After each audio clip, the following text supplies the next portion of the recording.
Well, it's an honor to be with you today. Somewhat a miracle, right? To be back in Israel and Jerusalem. My flight was on Monday, sitting in the airport in JFK. Are we going? We're not going? We going? We're not going? But we're here. And I thank God for it. Jürgen, thanks for having me. Thanks for this conference and for all you're doing.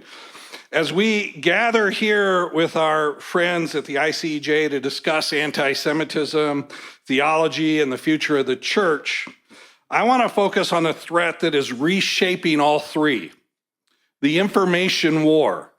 It's a fight for whose worldview will prevail. For most of human history, wars were fought on land, at sea, and in the air. Today, there's a fourth battlefield, the battlefield of information. October 7th revealed this reality in shocking clarity. The world watched as Hamas committed unspeakable atrocities against innocent men, women, and children. But almost immediately, another battlefield emerged. A battle over interpretation, a battle over narrative, a battle over truth itself. Within hours, social media platforms were flooded with manipulated videos, false claims, fabricated stories, and coordinated propaganda campaigns. The objective was not simply to spread misinformation. The objective was to create confusion, because confusion has become a weapon. The goal of modern propaganda is not often to convince people of one particular lie. It's to convince them that truth itself cannot be known. If enough competing narratives exist, many people simply disengage. They conclude that everyone is lying, that no source is trustworthy, that reality itself is unknowable. And once society reaches this point, it becomes extraordinarily vulnerable. Now, let me offer an observation that may make a lot of us uncomfortable. Israel is not primarily losing ground on the left. We get that. We are losing ground because the conservative conversation on the right has changed. For decades, support of Israel among Americans was largely assumed. This is no longer true. The growing segment of young conservatives increasingly views everything through a single question: is it America first? That question dominates large portions of the online conversations today. You see it in the conversation surrounding Tucker Carlson. You see it in Candace Owens' audience. You see it in Nick Fuentes and the Grofer movement. And you see it in portions of the MAGA movement. You see it in the foreign policy arguments advanced by voices like Nick Fisher and others who increasingly ask whether Americans' interests are being subordinated to the interest of other nations. Whether we agree with these arguments or not isn't the point. The point is that millions of Americans, conservative, Christian Americans, are listening to them. They are asking the questions: why are we funding Israel? Why are we involved? What is this to the American interest? What does it mean to me and my family? What does it mean to me and my community? What does it mean for my country? Are the Jews still loved by God? These questions can't simply be dismissed. But increasingly, these questions are being mixed with things that are far more dangerous: conspiracy, falsehood, suspicion, and in some case, hate itself. What begins as a debate about foreign policy quickly becomes a debate about Jewish influence. What begins as a discussion about aid can quickly become a discussion about secret control. What begins as skepticism can become cynicism. And cynicism is fertile ground for false witness. The Jewish people have seen this pattern before. The technology changes, the platform changes, the slogan changes, but the accusations remain remarkably familiar. This is why I believe the information war ultimately isn't a technology problem. It's a moral problem. In the modern West, we speak consistently about misinformation, fake news, deep fakes, and so on. Scripture uses a different phrase, false witness. The 9th commandment states, "You shall not bear false witness against your neighbor."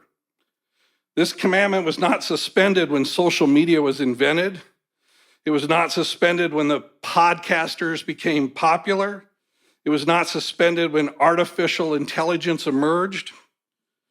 Every fabricated claim about Israel is a false witness.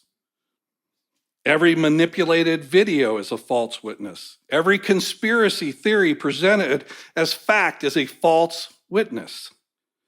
Every accusation made without evidence is a false witness. And Christians should be the first people willing to say so. A lie doesn't become the truth just because it has 10 million views. A lie doesn't become the truth just because some conservative influencer said it. A lie does not become the truth. It confirms just because it confirms our bias. Truth remains truth. A false witness remains a false witness. Now, here's where I believe the misunderstanding of the battlefield really is. For years, we've heard this phrase, this common phrase, if the people would only come to Israel, they would understand. I believe that's true. I believe if Americans could come here, walk the streets, meet the people, meet hostage families, see the memorials, worship alongside other Christians, that would be true. Many minds would be changed. But there's a strategic problem. The people influencing the public square are not coming. The next generation is not receiving its worldview from people who visit Israel. They're receiving their worldview from visiting podcast studios. They're receiving it from TikTok, from YouTube, and from X, from live streams and algorithms. And many of these influencers shaping young conservative audiences will never come on a delegation trip. They're not attending policy briefings. They're not reading white papers. And if our strategy depends on bringing them here, then we've already lost. The battle plan must change. We cannot fight a 21st century war with 20th century strategy. The battlefield is now the feed, the stream. The battlefield is the recommendation engine. It is the podcast queue. It is the smartphone. It is wherever people are consuming information. This means we must be deployed where people are, not where we wish they were. The battle needs to have a rapid response infrastructure. We need creators, not spokespeople. We need storytellers, not just diplomats. We need digital ministries and missionaries for truth and not just press officers. And the Christians need to help and lead this effort because ultimately it's not just about Israel. It's about whether society can still recognize truth. It's about whether the church will obey the 9th commandment in an age that rewards false witness. It's about whether Christians will value truth more than tribalism.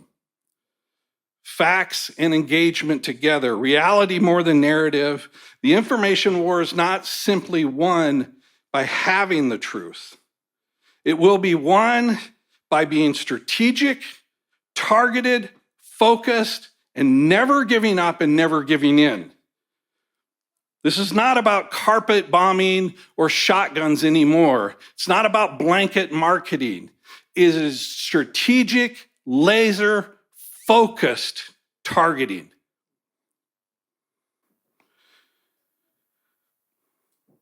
It'll be won by those with the courage to defend it, the same way it's won on the battlefield. And it'll be won when we can unite together in this cause, because whether we recognize it or not, we are already together because we are equal enemies. And it'll be won because we serve the God of the universe. I'm in this battle till the very end to win it. I hope all of you are too. Thank you, and God bless.